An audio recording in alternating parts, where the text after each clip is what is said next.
তোলা না দেওয়ায় ডাম্পার চালকের ওপর হামলা, তদন্তে পুলিশ। তোলা না দেওয়ায় ডাম্পার চালকের ওপর হামলার অভিযোগ উঠল মালবাজারে। শনিবার রাতে ওদলাবাড়ি সংলগ্ন ঘিস নদী থেকে বালি নিয়ে ফেরার সময় কয়েকজন যুবক চালক রাহুল আলমের কাছে টাকার দাবি করে। অস্বীকৃতি জানালে তাকে ধারালো অস্ত্র দিয়ে মারধর করা হয় বলে অভিযোগ। আহত অবস্থায় পালিয়ে এসে রাহুল মালবাজার থানায় অভিযোগ জানান।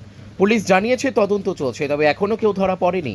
প্রশ্ন উঠছে, বিপজ্জনক স্রোতের নদী থেকে অবাধে বালি উত্তোলন কিভাবে হচ্ছে? প্রশাসনের ভূমিকা ও পরিবেশ বিধি নিয়েও উঠছে নানা প্রশ্ন। বাড়ি হচ্ছে ওদলাবাড়ি ঘিসবস্তি। কি করে সে কি করে? সে মানে ওই জিটি টাকা ওঠায় মানে নদীতে। তুমি কি করো? আমি এক ড্রাইভার, ডাম্পার ড্রাইভার। বিগত দিনেও কি এই ধরনের ঘটনা ওখানে ঘটেছিল? হ্যাঁ, আগেও একটা ড্রাইভারকে মানে মারধর করছিল 1 মাস আগে। থানায় ডায়েরি করলে তুমি? হ্যাঁ, আমি তো থানায় ডায়েরি করলাম। কি নাম তোমার? এখন আমার রাহুল হবে। এখন আমি ন্যায় চাচ্ছি যে ও মানে একটু সাজা হোক, সাজা হোক। তোমার বাড়ি কোথায়? আমার বাড়ি হচ্ছে ওদলাবাড়ি শান্তি কলোনি। জয় হিন্দ, বন্দে মাতরম। হাটে লোডিং করতে গেছিলাম, তো ওইখানে আমার উলিয়া রহমান বলে এক ছেলে আছে, তো ও আমার কাছ থেকে মানে টাকা চেয়েছে, মিছের টাকা।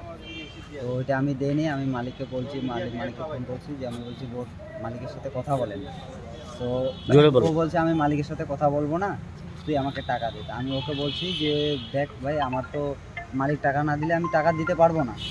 তো ও বলছে মানে তখন আমি ফোন লাগাইছি যে মালিকের সাথে কথা বলো। আমার ফোন ছুঁড়ে নিয়ে আমার মানে জলে ফেলাই দিয়েছে। তারপরে তো ও আমার সাথে মানে মারধর করছে।